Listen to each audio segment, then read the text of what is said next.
Okay. He said here, I want to apologize. Oh, I want to apologize to our great friends, the United States, for my earlier tweets that I have now deleted. I was being fed with wrong information. I have spoken with the US ambassador to our country and everything is okay. We are going to continue our military cooperation as usual. Now, you're watching Mordecai Marissa Live Political Commentary. Please consider subscribing to help grow Uganda's Voices of Struggle ecosystem. Thank you. I cannot appreciate you enough for using your valuable time to always go on social media, break down things for people.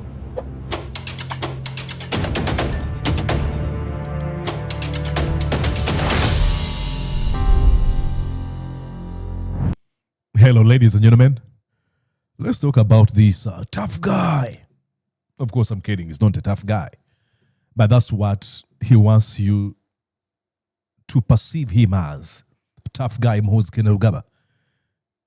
Earlier today, he posted a picture of Babi Kyagulanyi, wife to Bobi Wine, where he said, this is when our soldiers captured and then released Kabobi's wife. She was very helpful, helping us find her husband. And this is a picture of Babi.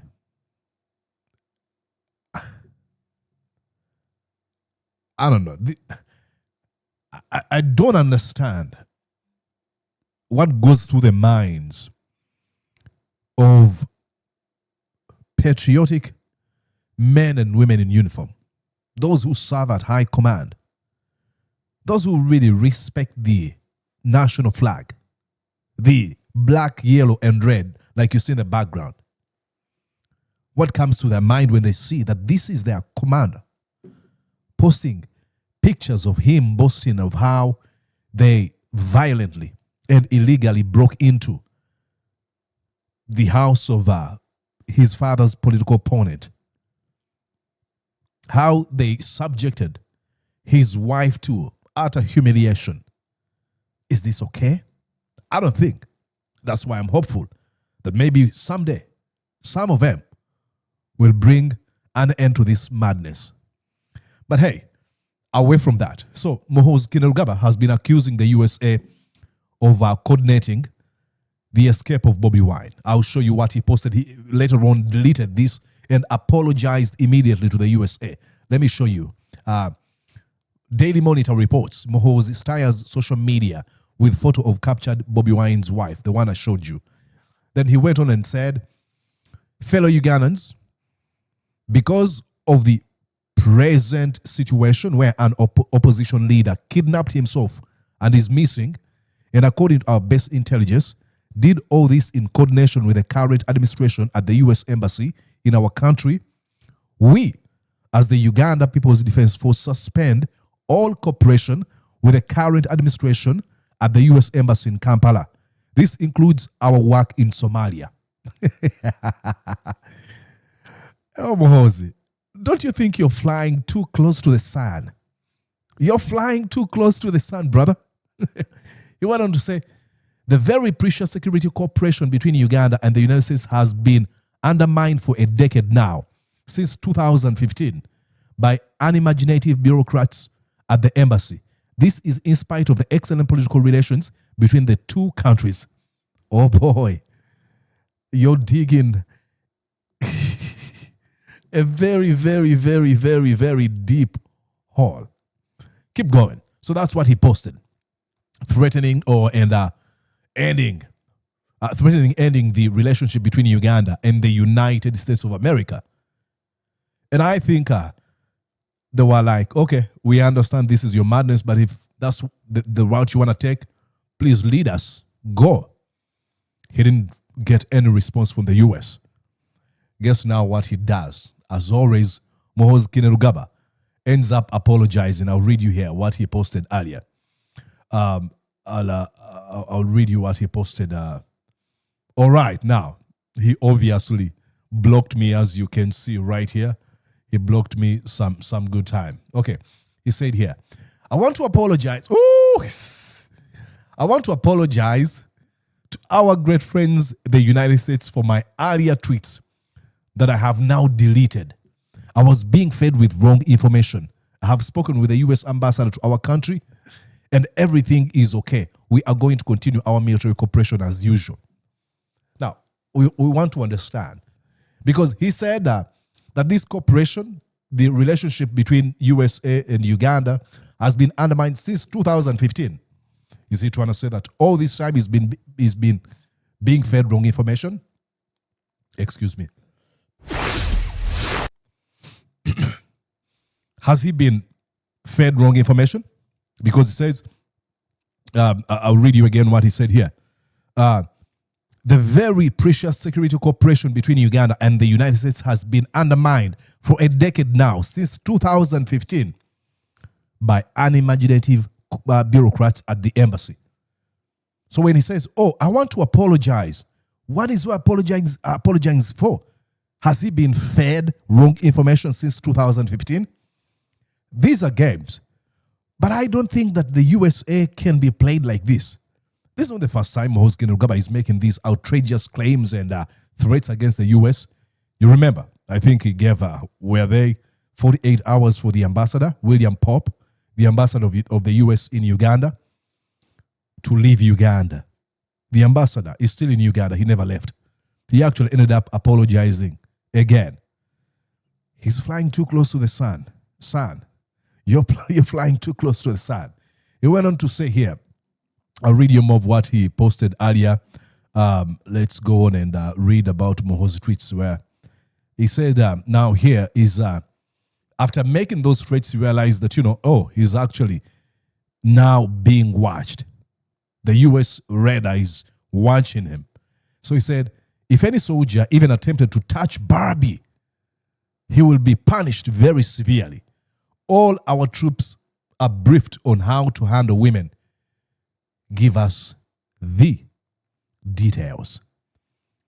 But he says this a few minutes after boasting of raiding and humiliating Babi Kyagulanyi, the wife to Bobi. It is unbelievable how this man's psychology is allowed to be the principle that guides the entire security apparatus in Uganda. It is sickening. It is wrong. But the other thing I don't understand, and maybe I understand, because I was going to say member of parliament should be summoning him. But I remember the last time they wanted him to appear before a parliament committee and explain about all these threats he's been making and stupid comments he usually makes. He didn't go there. He actually called them clowns. And since then, no one has attempted to summon him to the parliament. So if we have a parliament that is pretty much, actually the parliament is afraid of him. I remember the current speaker of the House referred to the Museveni dynasty triangle as the Father, the Son, and the Holy Spirit. The Father being Museveni, the Son being Muhoozi, and probably the Spirit being Janet Kataha Museveni. So if the Speaker of Parliament is referring to Muhoozi Kainerugaba as the Son in the Holy Trinity of the Museveni criminal dynasty, there's no way he's going to want him summoned to explain himself before the country. Absolutely not. So now, you have the legislature that is 100% compromised. Away from the legislature, you have a judiciary. Give me a break. They can do nothing. Remember when they ruled against trying civilians in the military court, only for the president to be like, shut up. This is what I want. And the decision was reversed. So all institutions, the three core equal branches of government, are compromised. Who saves us? I know. You're going to say, you save yourself. And I agree 100%. But how about you? How about those folks who serve in the government? Those who are close to him, who can make decisions, who can help put him in line, in order, call him to order. This is sickening. This is banana republic stuff. And I know many of you are going to say, hey, Mordecai, come on, did you say Banana Republic? What do you think Uganda is? I know.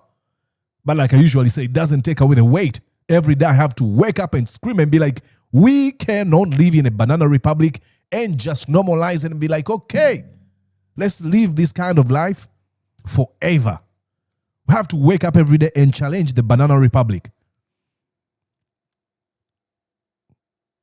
And I'm inspired by a number of people I know in Uganda who are not comfortable, who are not okay, who are angered by what Muhoozi has been doing for quite some time. But he ends up apologizing. At least I like that. Washington was watching.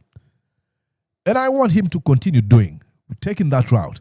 Not that I want to be saved by the America, but hey, I would appreciate a little bit of help from the US, a little bit of help from the UK, some help from France, and somewhere. And I know some of sympathizers of the M7 regime now are going to be like, okay, you imperialist, you want those people to colonize us. Hello. Remember when Museveni was fighting the Obote government? There's proof that he was helped by Muammar Gaddafi being trained in West Africa, countries like Sweden helping, and other countries. So it's not wrong to get help from other people who are willing to help you on a just cause. So Muhoozi Kainerugaba is apologizing. Okay, what else did I wanted to show you? Just a few days ago, he actually warned that that he was going to sanction the USA if they sanction him. That he would sanction it's laughable. Muhoozi Kainerugaba was going to sanction the USA. Like you see, President Yoweri Museveni's son, Muhoozi Kainerugaba, has threatened to sanction the United States of America. That's laughable. So shameful. Muhoozi Kainerugaba is going to sanction the United States of America. Good luck with that, brother. Okay. This is what he had to say. This is his words verbatim. He said, if some spoilers in the United States sanction me or Uganda for anything, we shall respond by sanctioning them too. Good luck. Let me see you do that. Please, can you walk the talk? He usually makes those threats. This was when he threatened the ambassador of the USA in Uganda. He said, if this current US ambassador does not apologize to Muhoozi is his dad, by Monday morning 9 a.m. for his undiplomatic behavior in our country, we will demand he leaves Uganda. We have no problem with the USA. As I have said many times, it is a country we love and admire. But lately we have a lot of evidence that they have been working against the NRM government. Now, I want to be the bearer of the good news. Ambassador William Pope never apologized. He never left. The 9 a.m. ultimatum you see there passed, and he remained. Muhoozi Kainerugaba backed down in a very shameful way. And now he's taking a very big, fat L. One more time. I want to tell you, all these actually are pointing us to one direction. A regime in its final stages. Everything has been exhausted. Okay, you've abducted, tortured, killed innocent citizens. You have rigged elections, but you're not able to celebrate while you're rigged. Now you're turning your focus to foreign countries, other countries like, you know what Idi Amin Dada did? A mistake. He crossed with attacks on Mwalimu Julius Kambarage Nyerere. Keep going. Keep going, Muhoozi Kainerugaba. It's really sad. But hey, whatever comes his way, which will be unfortunate, that won't be my making. It is his choices. All right, that's it for now. My name is Mordecai Murisa. I hope you have a wonderful time. Bye-bye for now. See you. Did you enjoy what you just watched? I'm sure they did. I'm going to guess that you did. How about you consider subscribing to Mordecai Marissa Live YouTube channel? Thank you.